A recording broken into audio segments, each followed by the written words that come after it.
Fayyaa keessanii, nagaa keessanii, Nooraa.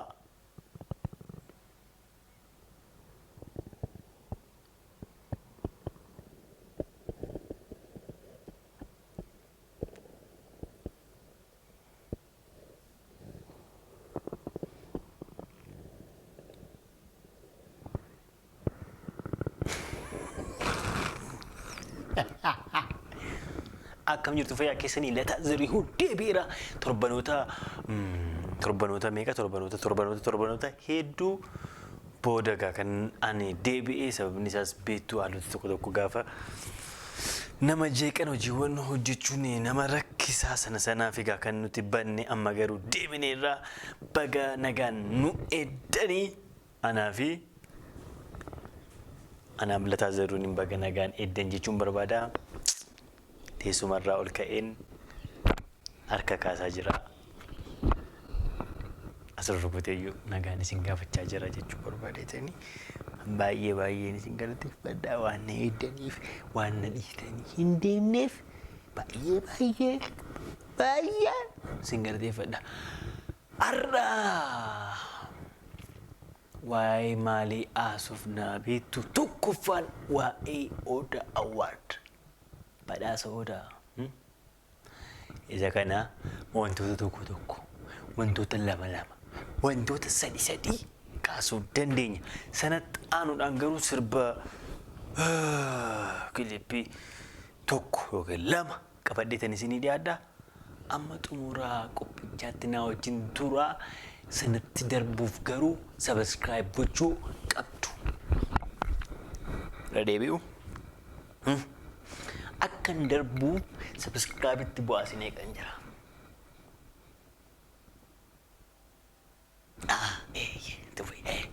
Baay'een isin galateeffadhaa.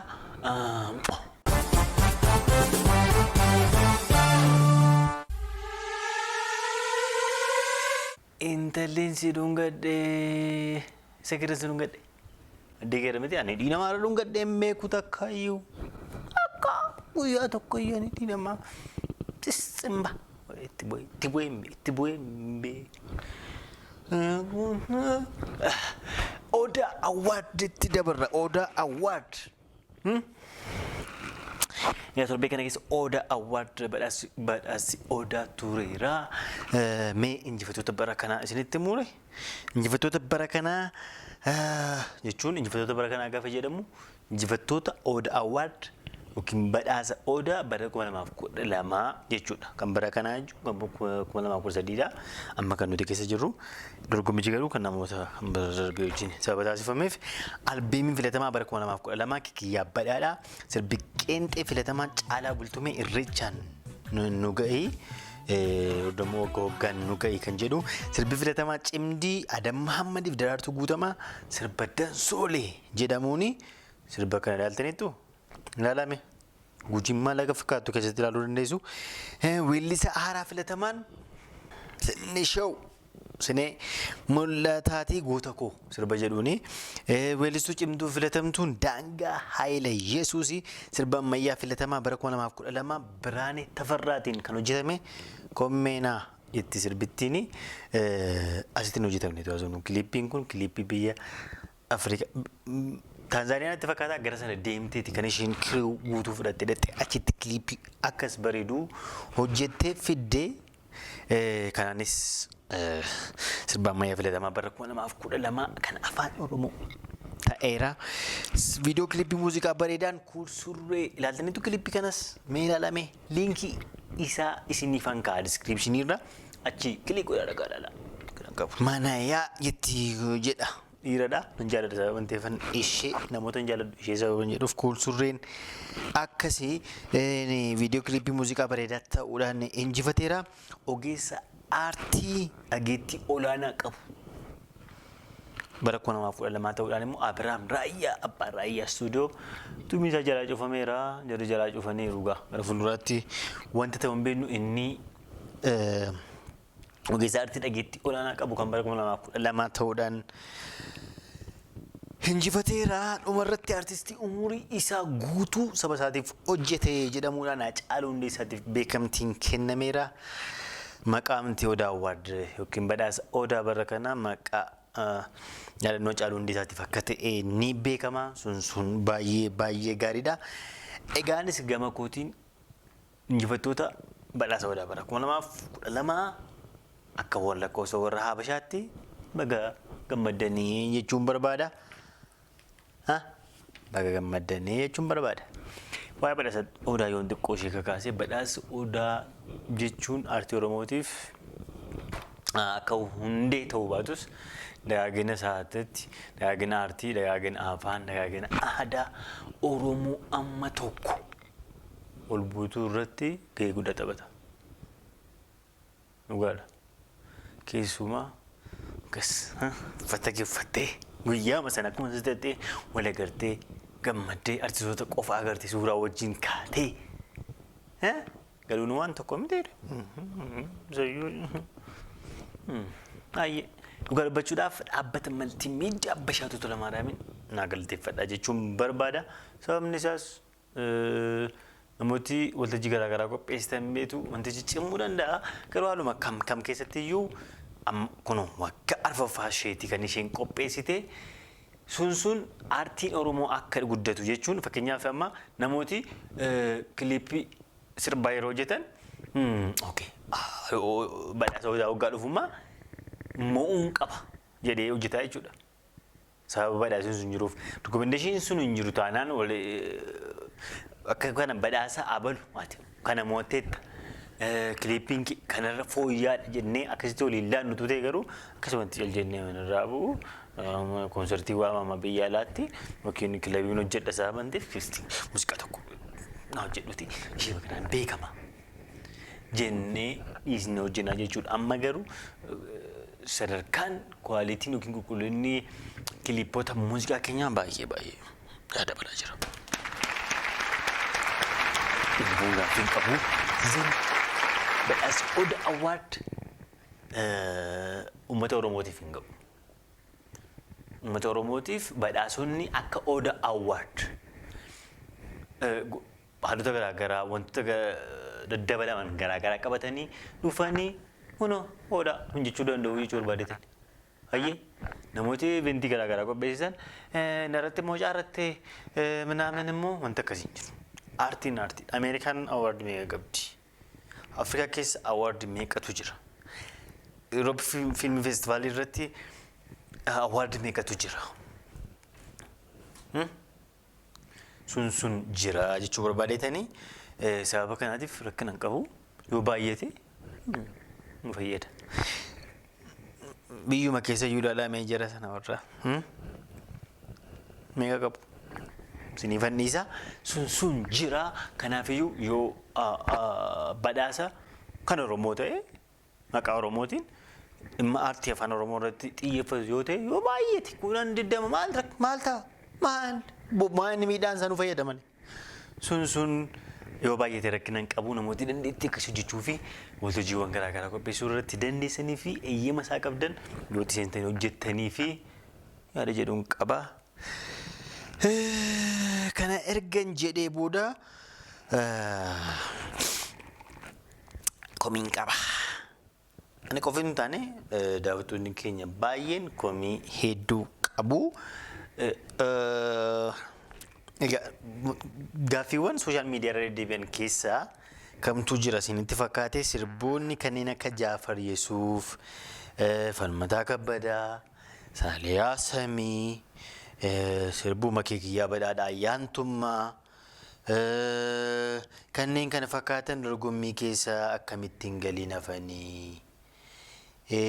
Kan biraa immoo sirba Ittiiqaa Tafarii, Keekiyyaa Badhaadhaa kan jedhu yaadota sooshaal miidiyaa kanarra deddeebanidha. Kanneen kuni jechuu barbaadetan warra sooshaal miidiyaa irratti ani argadhe keessaati warri kun. Sababa poolitikaa ta'anii fi kan jedhus ni jira. Personal yaada kootiin gaafan kennuu barbaadu kiliippiin tokko poolitikaa ta'u poolitikaa dhiisu. Fakkeenyaaf amma Lataa Zarihu kiliippii tokko hojjetee jennu. Kiliippiin sun qulqullina hin qabu garuu walaloon isaatiin gidira ummati isaa keessa jiru yoo in agarsiisa ta'e. Coqqonamuu saba isaatii yoo in ibsa ta'e kilipichi bareedaa miti taanaan dirqama odaa awwaarditti dhiyaachuu qabaa jechuun qabuun. Ofii kooti. Personally yaada kooti. Garuu dhimma siyaasaa ta'e akkuma kana cunqurfamuu saba isaa in ibsa taanaan. Saba isaaf dhaabatee sirba hojjetame achumaan immoo qulqullina qabas taanaani why not? Maaf immoo odaa badhaasa odaa miti kamiin iyyuu maaf immoo qulqullina qaba taanaan why? Qopheessitoonni odaa awwaard yookiin badhaasa odaa yoo kara kana yaadaniiti kilipoota sana hambisa yoo ta'e sun ta'uu qabu. Sun tasuma ta'uu qabu. Dhimmi siyaasaa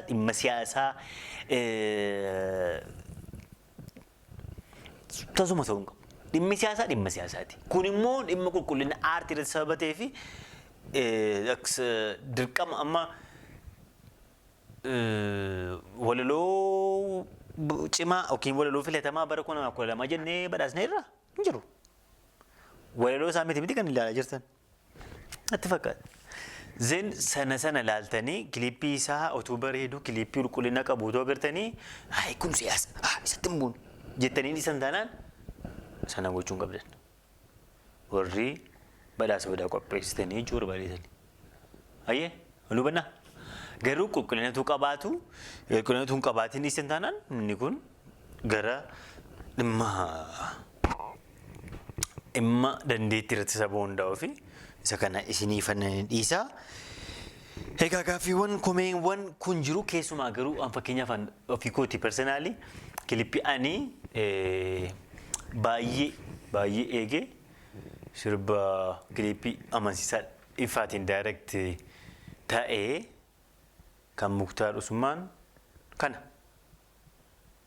kilipii kana laala beektu jedhetan yaada. Kilipiin kun kilipii baay'ee bareeduu fi baay'ee filatamaa baay'een an ofii kootii baay'ee jaalladhee fi ni dorgoma jedhe yaade dorgommii irra beeyu ni mo'ataa jedhe kilipii ani yaade ture garuu filmaata keessa hin galle sababa isaan beeku bara irra beemu hojjetan yoo baraan daangeessuu ta'e jechuu barbaadeetanii kun egaa anaan yaada dhuunfaa kooti. Nutu nama uffachiiseera jechuudha xiqqoo nama miti muffadhumoo jechuudha. Muffattaa muffadha malee nama bara. Kan biraan komii ani qabu komii kan biraan maal seetan?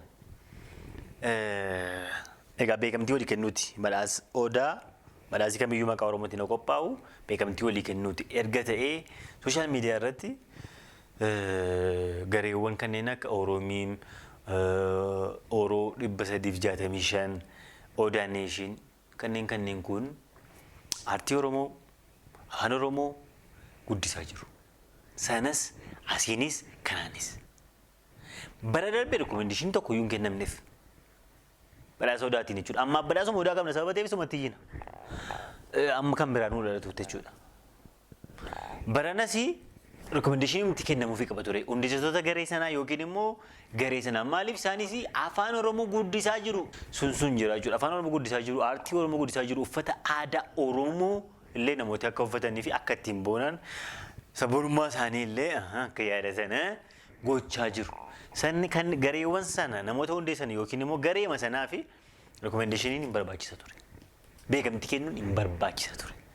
Sana bara kanan badhaasa odaarra eegee dabeda. Sun immoo koomikoo lammaffaati jechuu barbaadeetanii egaa badhaasa odaarratti yoo kana jennee isa bara dhufuu irratti immoo wantoota bara kana hin taane fooyyisteenii hin dhuftu jedheetan amana.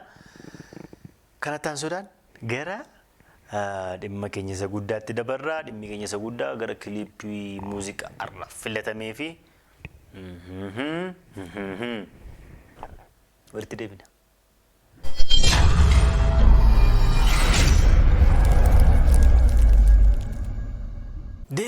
Deebineerra garuu dhimma badhaasa odaa awwaard irratti dhimmi ani hin kaasin bira darbe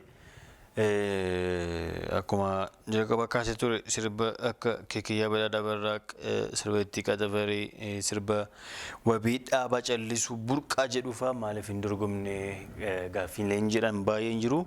Sana ibsee darbuudhaaf sirbooti kanneen isaan gadhiifaman bara 2013 akka lakkoofsa Habashaatti. Dorgommichi immoo kanneen bara 2012 keessa hojjetamanii gadi dhiifamanii qofa inni beekamtis kennee badhaaseesi. Kun hawwatamu jechuun barbaada. Meeqa gara viidiyoo arraaf filameetan darbaa ammas tun gara sanatti hin darbin dura namoota lama galateeffachuun barbaada. Namooti kanneen Amaanu'eel Abuluu fi Amanuu namoota jedhaman ijoollee feesbuukiirra jiran dargaggoota kana. Sababni nuti galateeffannuuf immoo Amanooyine gabaan Oromoo YouTube irratti jechuudha. Garaan sirbi Oromoo Amanooyine baay'ee weerama. Amma miiliyoonaan lakkaa'eera. Dur miiliyoona galee taana sirbi Abaluu waggaa 5tti miiliyoona galii baay'ee ilaalame waliin jenne turre. Amma garuu torban tokko torban lama gidduutti mana miiliyoona lama ilaalamaa jira jechuu barbaadeetanii. Kanneen kana nuuf gama kanaan kanneen tapha kana taphataa jiran immoo Amaanu'eel Abuluu fi Amanuu ijoollee kana baay'ee naa galateeffadhaa. Isinis baay'ee anis baay'een isin galateeffadhaa. Sababni isaas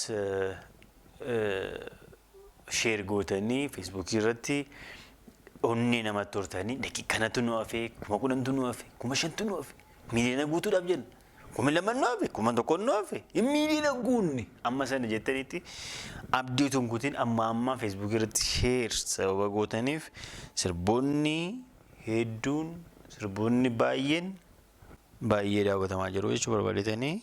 Sirbi keenya arras naannoo makana jira. Sirbi nuti arra ilaallu jechuudha. Sirba eenyuti beektu? Sirbi nuti arra wajjin ilaallu Barraaq.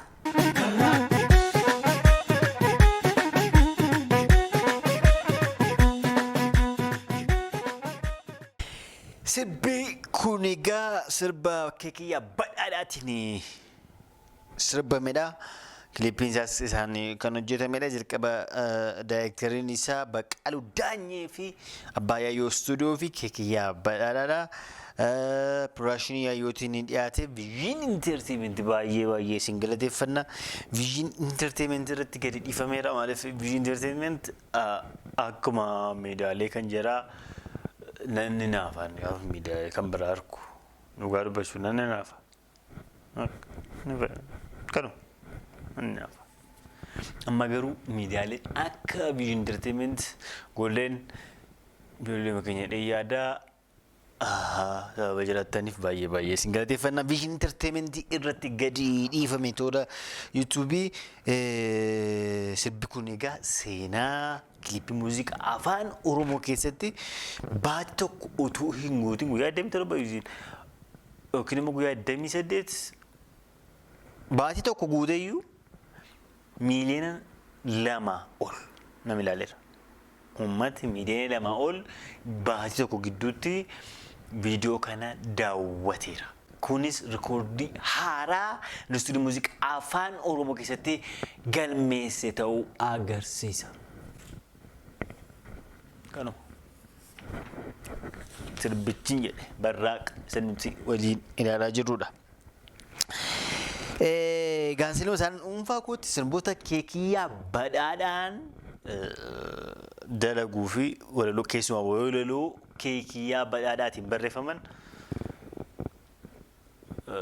lubbuun itti qabunaaf baay'ee walaloon isaanii walaloo ciccimoo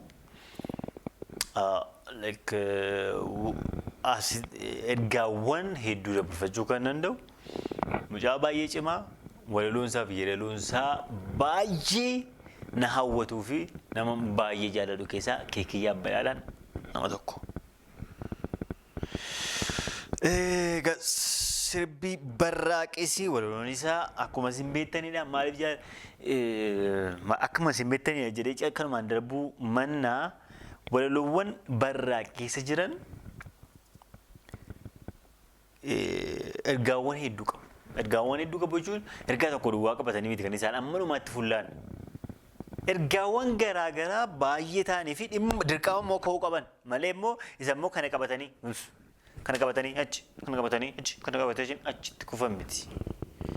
Ergaaleen kanneen ba'uu qabu ka'uu qabu jedhee barreessichi itti amanee walaloo sana barreesse ergaalee namoota hawwatan ergaa dhimmoota qulqullinaan dabarfatan sana keessa galcheera. Walaloon isaa waan tokko waan biraa qabu. Sababa walaloo isaa qabnudha kan nuyi sirbicha dhaggeeffannu. Sababa walaloon isaa mi'aawuu jechuudha. Yeedaloo isaa sanuma akka ta'uufitti kan inni dalagame. Qindoominni muuziqaa barraaqis baay'ee nama hawwata kan qindeessitu haasofnu. Dargaggeessa bulchiinsa magaalaa Adaamaa keessa jiraatu Abbuuz istuudiyoo Anteenii Tafarraati. Gara sana deemtanii warri sagalee qabna jettan warra akka kooti miti yoo ta'u warri akka koo ittan miti warri sagalee qabdanii fi kennaa qabatanii ofitti amantan hojii kana hojjechuu danda'a jettanii warra ofitti amantan namni biraa isinitti hime bakka sagaleeti qabda dhaqii sirba hojjedhu dhaqii kan kiliipii wanta ta'e yaali yoo siin jedhe qaamocaa kana biratti muuziqaa keessan hojjechiifadha magaalaa Adaamaatti argaman jedha. Baay'ee qindoominni muuziqaa isaa baay'ee gaariidha. Keessumaa bakki ittiin itti turtudha.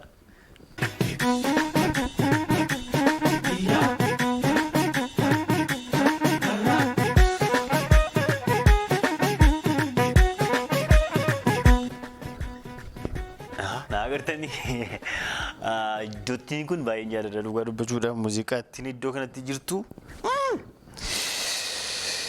Egaa kun hundi gaarii ta'ee wantoota gaggaariin tokko wantoota gaggaariin taaneen dhabanii jedhu.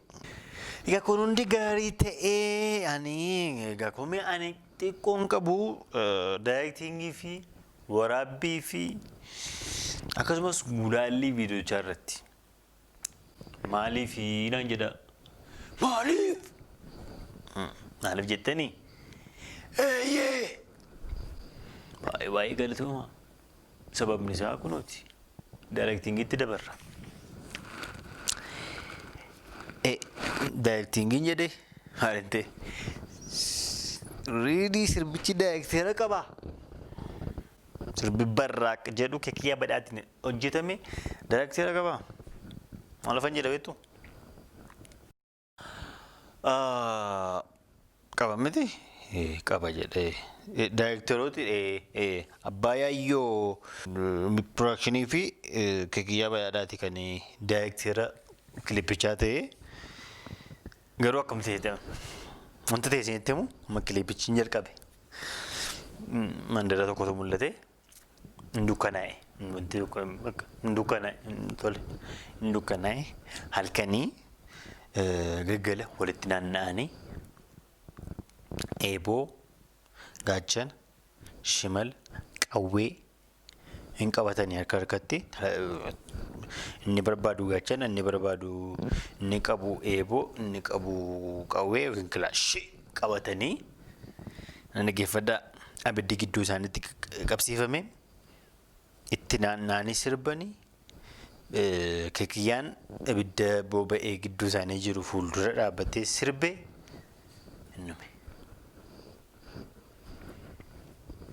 innume dhaga'amu maal hedduu innume kanuma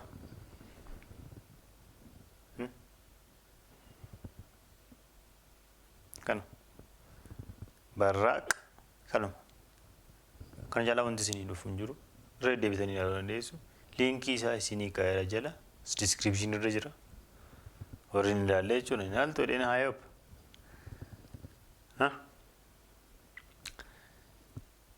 Amame walaloo akkas nama mana walaloo waan ta'uun beeku garuu ani hojii diraamaatikaalii itti dabalame bifa diraamaa ta'een hojiin akka minyaa'uun hojjetama. Kanaa ol jechuudha. Kun hin hojjetame kun daayitii hin qabu. Wanta qabu. Itti naannaan sirbanni galan kanuma hin biraan jira.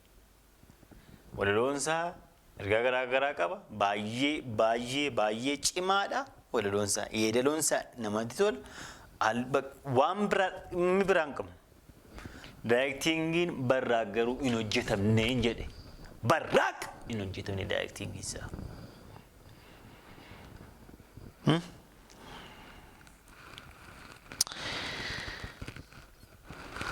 Kanaafiyyuu kana jaalaa hojjetamuu danda'a. Yaada jedhuun qaba. Gara waraabbii suuraa fi gulaallee suur-sagaleetti yeroo dabarru immoo egaa yaayyoo istuudiyoodhaan kan inni waraabame.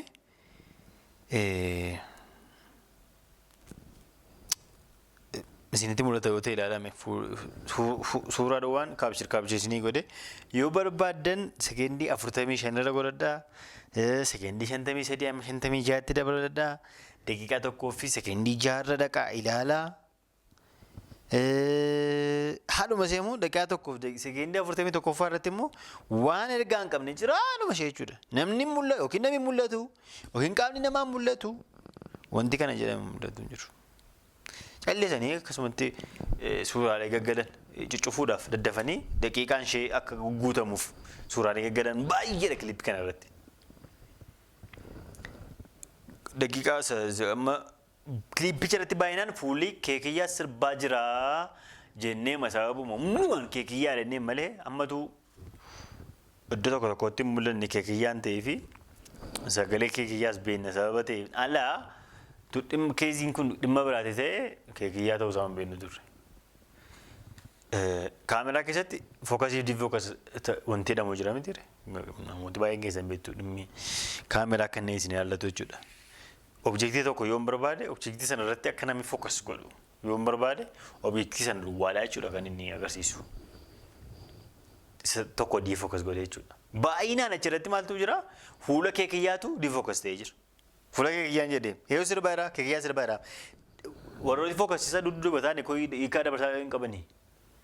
Akkasumatti lafa duwwaatti jechuudha.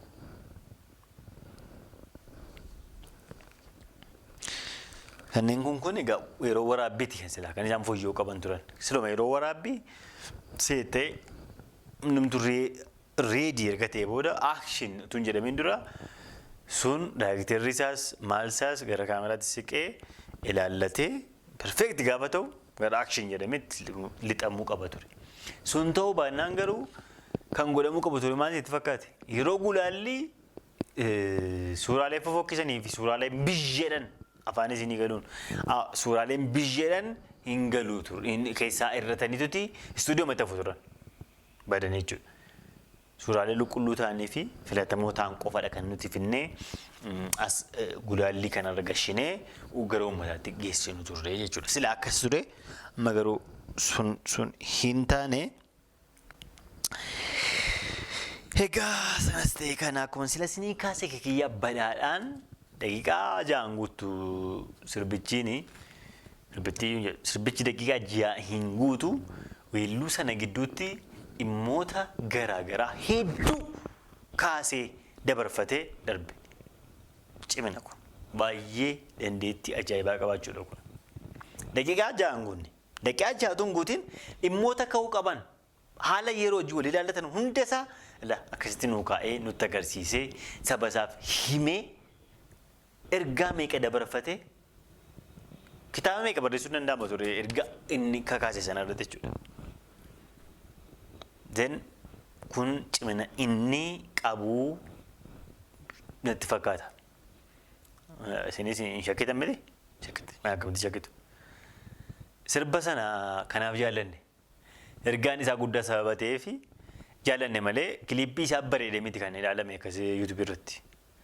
Onnee akkasumatti kiliippii kana ol buunna kan jedhuufi yoo ta'in alaa namis kiliippichi baay'ee waaw kiliippii ajaa'ibaa hojjete bar jennee miti kan kiliippicha ilaalle.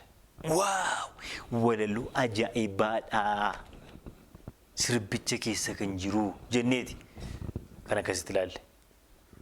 Naman tangaruu junuunfadheen ilaala yeroo baay'ee junuunfadheetan kan hin dhaggeeffadhu banadhee jechuudha YouTube irraa.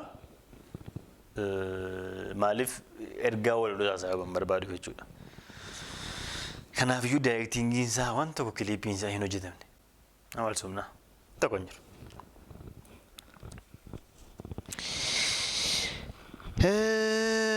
Kana ergan jedhee booda